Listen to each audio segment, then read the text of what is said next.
Hello' কিউটিজ, good morning. ৰাতিপুৱা শুই উঠিয়ে ভাবি আছিলোঁ লাইফটোৱে মোক বাঁহ দি আছে নে মই লাইফটোক বাঁহ দি আছোঁ। তাৰপিছত গ'লোঁ মই গা ধুবলৈ। গা ধুই আহিয়ে মই কিন্তু খালী পেটতে পানী খাওঁ।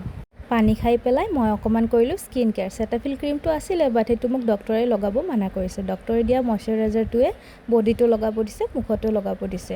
আৰু মোৰ নিচিনাকৈ কোনে এনেকৈ হাততে ক্ৰীমখিনি লগাই এনেকৈ মুখত ঘঁহি দিয়ে। মোৰ ইমান ধৈৰ্য নাই দেই যে মই লাহে লাহে এনেকৈ লগাই থাকিম।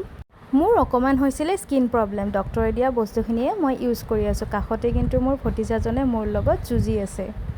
আৰু মই স্কিন কেয়াৰৰ নামত কেৱল ক্ৰীম আৰু লিপ বাম লগাওঁ। আৰু মই এতিয়া ৰেডি। মায়ে মোক দি গৈছিলে চাহখিনি দেখুৱাই থাকোঁতে পৰিয়ে গ'ল হয়, কাৰণ মই বেছি চাহ খাই ভাল নাপাওঁ। অকণমান দি গৈছে, মাৰ আদেশটো পালন কৰিবই লাগিব।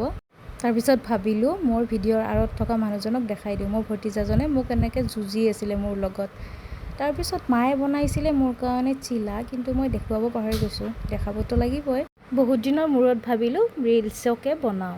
মায়ে বৰা বনাই থৈ দিছিলে। আপোনালোকে বা কি কয়, পকৰি কয় নে বৰা কয়। দালিৰ বনাইছে। খাই খাই মাক কৈ আছিলোঁ, মানে সুধি আছিলোঁ কাপোৰ ক'ত থৈ দিছে। মই আকৌ বিচাৰিয়ে পোৱা নাই।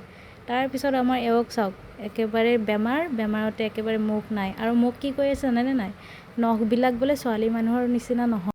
কিন্তু মই আকৌ গৰমৰ দিনত নখ ৰাখি বেয়াই পাওঁ। তাৰপিছত মায়ে বনাইছিলে টেঙাৰ আঞ্জা আৰু বেঙেনা আলু ভাজি।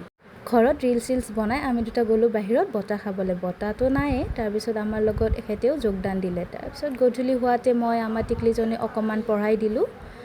পঢ়াই দিয়াৰ পিছত মই খালোঁ বিস্কুটত চচ লগাই। এনেকৈ কোনে কোনে ভাল পায়। তাৰপিছত ৰাতি জোনটো ইমান ধুনীয়া লাগিছিল, ভাবিলোঁ ক্লিপ এটাকে লৈ লওঁ।